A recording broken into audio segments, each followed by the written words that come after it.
Good afternoon and welcome to episode 50 of the On Air Advocate, where at the On Air Advocate, we look to provide education, support, and empowerment for all of those with different abilities, mental and medical illnesses, and their caregivers. For those of you who may not know me, my name is Tammy Flynn, and I am the host and producer of the On Air Advocate, and I am super excited that you are here this afternoon joining us, or if you are catching us on the replay. Now, as most of you know, we do pick either a monthly or a weekly focus that we concentrate on over here at the On Air Advocate. And this week, one of our pressing topics that we are focusing on is youth and adult changing tables in public restroom facilities across the United States. And with that said, I am super excited to have Sarah Knowles here with us this afternoon. She is an advocate, a caregiver herself, and she is, now this is a little bit of a mouthful, so I have to read it, the Wisconsin chapter of Changing Spaces campaign coordinator for here in Wisconsin, but you guys are all over the U.S. And so I'm excited to have you here, Sarah. Welcome. Thank you. I'm excited to be here. And I would love for you to share with our audience how you got involved with Changing Spaces, you know, what brought you to this coordinator position and your journey that you've kind of been on. Okay, well, I have an 18-year-old son, Matthew. He was born with cerebral palsy and also a rare genetic condition of chromosome abnormality. And he has been reliant on diapers his entire life, and he's 18, so that's going to be the rest of his life. And he was pretty small and didn't grow very much, and it didn't become that great of a problem when he was probably up to about 10. We managed pretty well, even though there wasn't anywhere really well placed to change him, but it wasn't too difficult because he was only about 40 pounds, 50 pounds. And then he hit puberty and he literally grew 12 inches, put on like doubled his weight nearly, in like about 6 months to a year. And we suddenly had this child who had become a young adult, almost the same size as me. And then suddenly you think, well, he's hit puberty. It's not totally inappropriate now to be changing him where other people can see him. And so I was, well, we have to do something. And so in the UK, 12 years ago, they set up it's called Changing Places, and they've been pretty successful. They've got over 1,000 rooms dedicated to adult changing. Yeah, and their rooms are very specific. We can't call our campaign Changing Places here because a hoist, a lift is mandatory in all their rooms. So because we haven't been successful in getting hoists in the rooms that we've been campaigning for, we had to change the name. So a group 2 years ago, a group of moms like me, we sort of connected and we set up Changing Spaces USA, and we've got a work group, and it sort of went from there. The campaign grew throughout the United States, different moms together. Yeah, and dads. So basically, yeah, moms, dads, like grandparents, and we're all advocating for powered, height adjustable adult changing tables to be placed in family restrooms in large venues throughout the USA. Okay, and so that is really the mission of Changing Spaces. And so what you were saying, so I understand it correctly, so in the UK, there was Changing Spaces. Changing Places. It's like a trademark, yeah. We okay. can't use that name because you have to have it's a specific size, it's a specific, like they have to have like a hoist, a lift, and so we can't actually call ourselves Changing Places, so we just changed the name slightly. Okay. And so in the UK, it was much more adaptable than it was here. Is that what I'm understanding? They actually did have those accommodations, or they were fighting for them the same as we're fighting for them. They started off as a grassroots, like we are now, and they started in 2006, and so they're over 10 years into their campaign. So they're gaining a bit more traction now because they're more commonplace, and so it's not like a really weird thing to be here. It's sort of still a bit of a weird thing to be asking for because people have never heard, if you don't actually need a table yourself, you've probably never heard of it. So it's a case of educating people and making them aware. that there is Right. a need first, and then saying, and then this, we need it. And so therefore, Right. this is a good place that you could put a table in. Right. And I think that we spoke to that a lot last night with Christina, is that, unless you're living it every single day, sometimes we overlook it. Do we really look around in every restroom that we go inside of to see, are there those accommodations? But this just doesn't affect, your son who's 18. This affects, 7-year-olds, 10-year-olds, Exactly. and our aging loved ones, Yeah. who are wheelchair bound, that may be completely cognitively able. So this is a huge, huge population. I don't know in the millions, but I do know that there's, over 12 million or 15 million people affected with different abilities across the United States. So, I mean, it's a huge, huge number that way. Are you able to tell a little bit about your story that was featured on Fox 6 here? Because I think that it's such a powerful story. And if somebody didn't get to watch that segment, one, they should.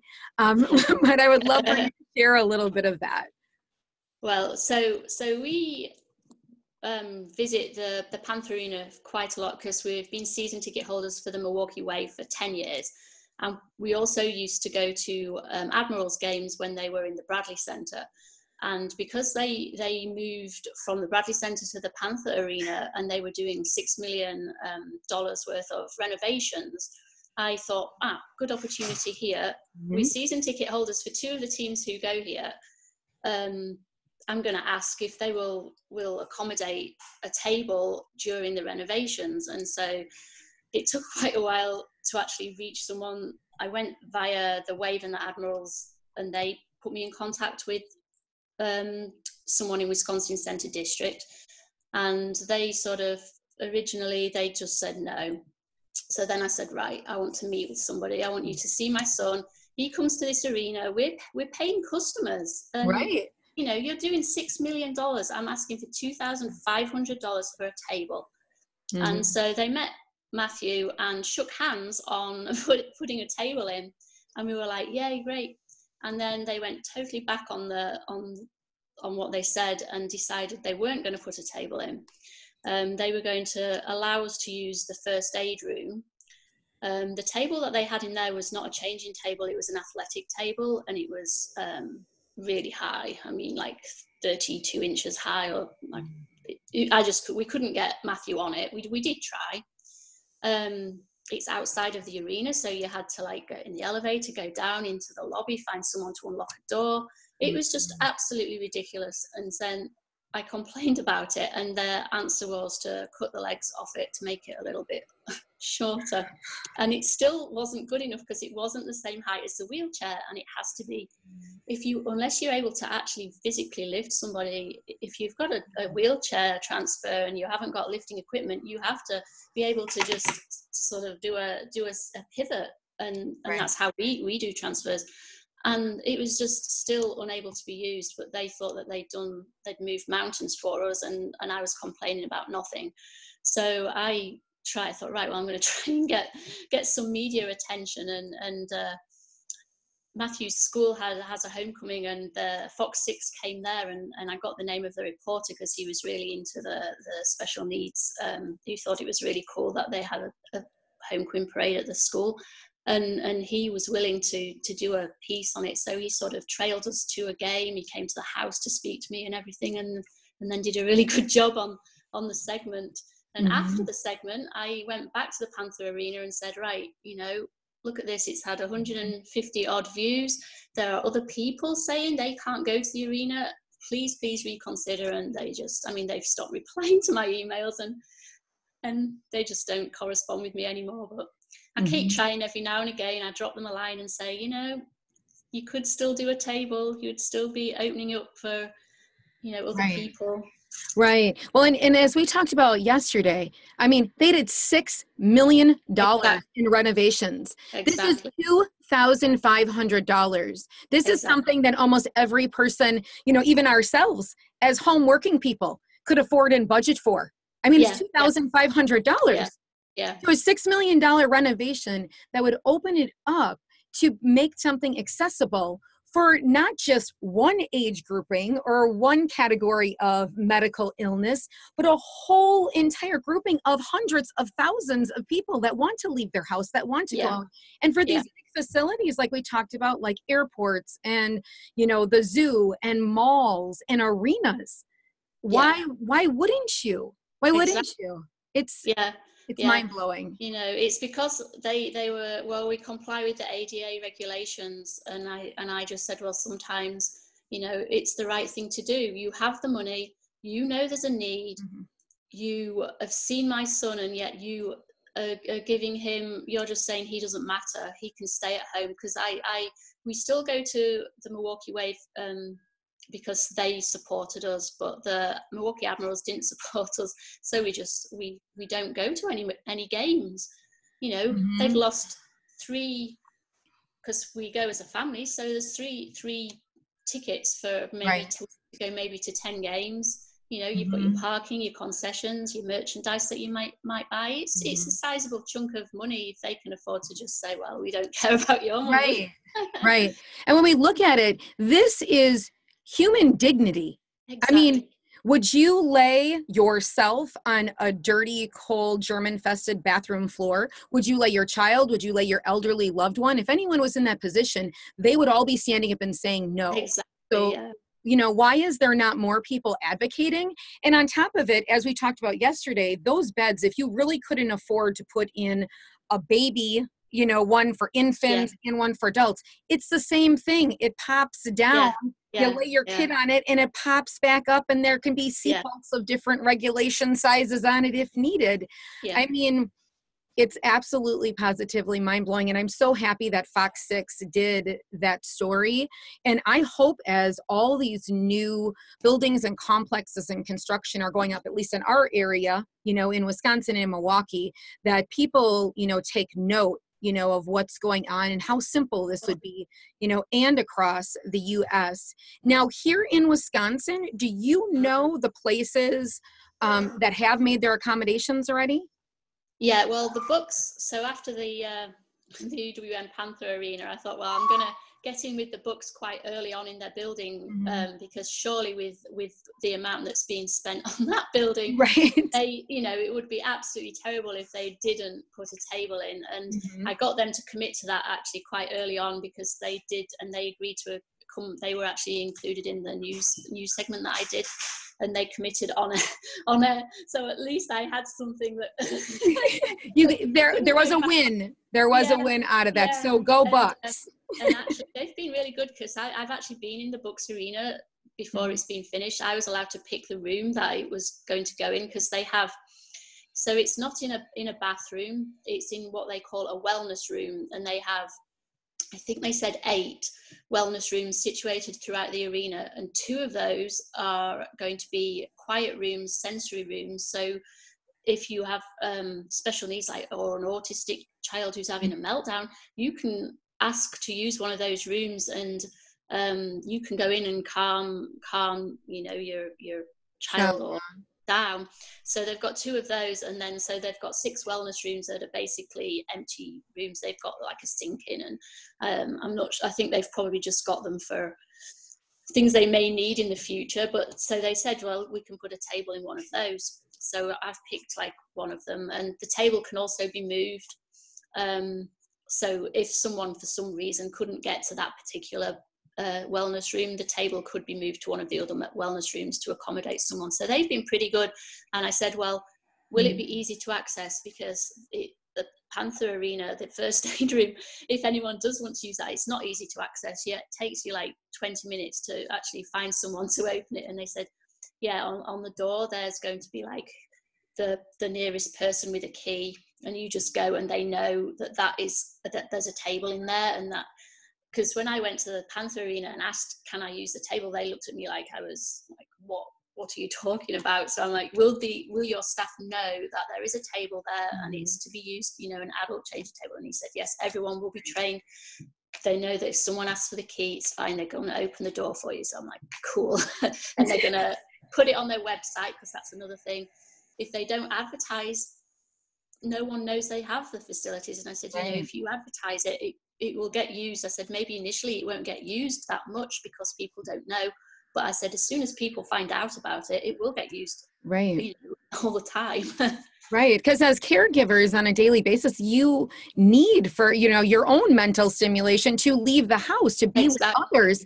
And why shouldn't you be able to? I mean, this isn't a big ask. And, I look back to all the controversy over the last couple of years that have gone on about bathrooms, and it just enrages me inside that none of it has been about this. And this is about dignity for everybody, for everyone, not just one sector. And so, if people are, I'm going to back up right now. Now I stumbled over myself because I want to know the other places. So we have the Bucks Arena, right? The new Bucks Arena is going to have one in it. What are the other places here that you know? Because I really want to list, those out for folks if we do know them. So O'Hare Airport, they're opening theirs on August 15th. O'Hare? Yeah. Chicago? Okay. Yeah, in Chicago. And Shed Aquarium put one in. They actually had a table and they'd never put it in because they didn't realize that there was a need for it. So luckily I connected with the ADA coordinator last year at a conference, and she said, wow, well, yeah, we've got a table. And I'm like, well, put it in, put it on your website. And they did, they have done. So we're going to go this summer and have a look at that. But, so that's a couple of places in Chicago. And Discovery World, although not directly, I never went to Discovery World to ask, but they are putting a special needs bathroom in that includes a changing table. So I've contacted them and said, wow, I'm so excited to come to Discovery World because you're the first person that's done something without actually being asked and haven't thought like, well, we don't need to do that. And right. Excited to see that. And Milwaukee County Zoo, they have a low table. They already had that. It's nothing to do with this campaign, but I now know more about where these tables are. And so they've got a low table that is low enough to do a wheelchair transfer, and you have to ask for the key from the guest services place. And the Summerfest grounds, they've got the National Spinal Injury Respite Centre. They've got an air-conditioned little space that you can go and hang out in for special needs, and they've got 2 bathrooms, and one of those has got a low table in as well. Right, and that's more of like a bed, right? That one has in it. Because I was talking to someone about that. Yeah, okay. Yeah.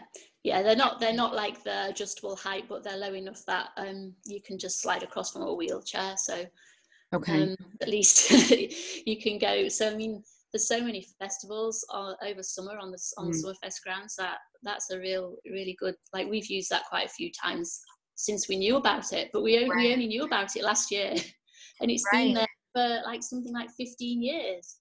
Right. But there's no sign on the door or anything. Yeah. And so I would ask anyone who is watching this currently right now, or if you are watching this on the replay and you are from a different state and you know where there are those changing tables, we really need to shout out those businesses and those places that are making those choices to be proactively moving forward for all the people, in our community, so they are able to take part in these type of activities. So if you know that, because sometimes like you're saying, you had one places and didn't even realize that they had it because they don't publicize it anywhere. And so, but from your perspective, that's what you're looking for. You're looking for people to be like, hey, we have one so that you can take you and your family out there, correct? Yeah. Okay. Well, that is wonderful. So if someone wants to get involved helping you campaign here in Wisconsin, or with, changing spaces, outside of Wisconsin, how would they go about doing that? Okay, so I can be contacted on Facebook via Changing Spaces Wisconsin. Okay, we'll put that link below. Yeah, and you can message me on that, and I can hook people up from different states. There's a Changing Spaces chapter in 18 states that we have, so we'd be able to put you in contact with someone if you were in one of those 18 states. If not, you could always start something yourself. We have templates for letters that you could write to a venue. We have like frequently asked questions about like a few facts and figures of why we should do this, and what does it mean to do this, and how many people possibly need the service and services. We've got contacts of how to contact your legislators. Mm-hmm. There is a website. The national website is just need to check, changingspacescampaign.com, and that was set up by the Georgia chapter, but they can also help connect you with your state. But they've got all the templates and the letters and everything on their website. Okay. Basically we need to raise awareness, spread the word. So if you are somewhere and you need a table, just ask. Even if they haven't got one and they're going to say no, if you ask and they say no, then you can say, well, who do I need to speak to get one? Right. Because we come here and we need it. And so I think if you've paid to go into somewhere, you should have the same facilities as everyone else. And if you can't go to the bathroom, but you've paid, like $100 for a ticket to go see a concert, and you think, well, we have to go home now because there isn't anywhere, that's really not on. So I think asking is a really good thing, because and then you can follow that up, because we've got like video clips. An email's a good thing because then you can attach a video clip to an email, and you can attach like a frequently asked questions. We've got plans of rooms, we've got prices and specifications of tables. We've worked with Pressolit. Pressolit is a table manufacturer, and Maxability is a table distributor. Both of those companies have been really supportive of our campaign and helped. They allowed us to be on their booth at the National ADA Symposium in Chicago last year, and it was just in Pittsburgh.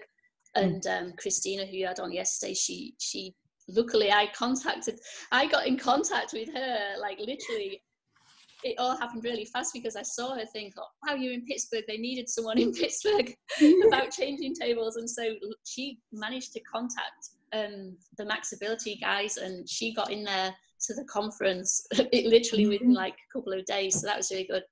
But they've got information as well, so they're good resources. So it's Maxability, they're out of California, and then Pressolit North America is a table manufacturer. So they're good. Okay.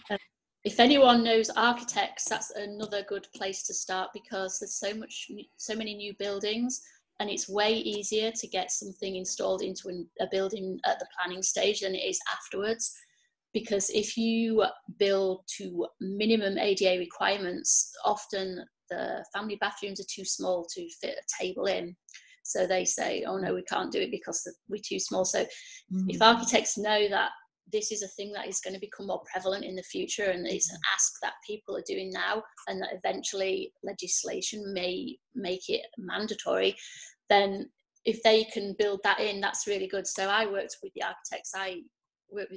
Who from the book screen, and that's where I started. I said, right, have you got any rooms? Are you going to be building rooms big enough? And they helped me get through to who I needed to speak to. But yeah, that's a good, if anyone knows any architects, that's a good place to start. And then also, the more people that ask, it stops the assumption that because I'm the only person who's ever asked, I'm the only person who needs the facility.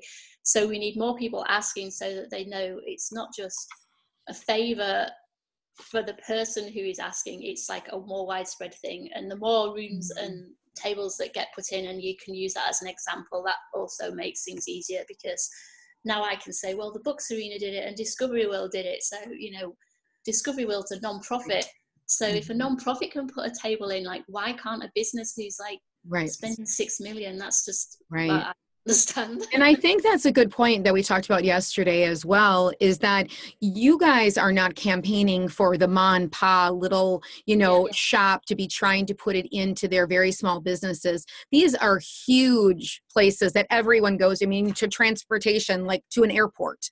To a huge arena and facility where there are millions and billions of dollars that are being put into them, and asking for something when there is a place that has 25 bathrooms to have one that's accommodating for $2,000 really isn't a big ask. Now, legislature, let's kind of go back to that.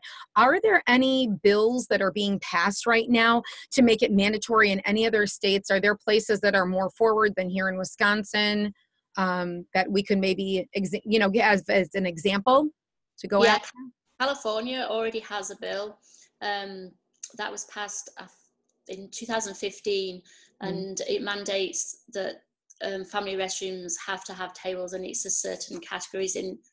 Then the Georgia chapter expanded on that because there was, I don't think the California one includes things like airports, so there was not, it didn't include as many venues as we would like. So it was a good start, and it's great that certain places will have to do it. I think starting 2020, it's mandatory on any new buildings and renovations, so that's good. And then they're in the process in Georgia of doing legislation, and they expanded they based it on the California bill and then expanded it to include more places. And I'm hoping that I was going to wait until the Georgia bill was passed, and then I was going to sort of take that one and just go with it and find someone here. But these things seem to take so long that I'm like, well, maybe I should just do it simultaneously, and then I can still use their wording and things, and see if I can find someone who would sponsor a bill, because that would make it a lot easier if there was some part of law, even if it wasn't as much as we actually want eventually, but if it's a start to at least you've got the law on your side when you're asking, and they can't just say, well, we don't have to do it, so we're not going to do it. Especially for business establishments that are being put up of that size. Malls, airports, zoos, places like of that nature, that way. So below this live, we will drop all of the links below of ways that individuals can get in contact with more of either the larger chapter or our local chapter, and you are available for that as well. I'm also going to drop all of the places that are here locally in our area that we know have them. But like I said, we really want to hear from everyone. So, if you're listening to this, you're in a different state, please drop below where you know that there are those accommodations, or even in Wisconsin, if there's some other places that maybe we didn't list or mention. It'd be good to know, and it'd be good to have kind of an active list of that, I think, as a ongoing, a roster for those places that come on board. So anything else, Sarah, that you would like to leave us with today? No, I think I've covered just about everything that I want to cover, and it's great that I've been given the chance to do that, because I think the only way we can move forward is to raise awareness, because once people know and it becomes more, I think probably in 10, 15 years time, people will look back and it'll be more, well, why didn't we have these before, and why was it so difficult to get them? Because it's just, you cannot have a life-limiting factor being the lack of a bathroom. Right. No other reason. Like, we could go out for 12 hours without any problem. Right. It's not, Matthew has no reason why he can't go out, and go out for a meal before you go to the game, and then after the game, like, go somewhere else. But we just have to it's change diaper, go out, time it, go back home. It's just like, and you can't live, like, it's no way to live a life when there's no reason for it. It's not like he needs to come home for a medical reason, or that anything. It's just like, no one else has to come home just because they need to go to the bathroom.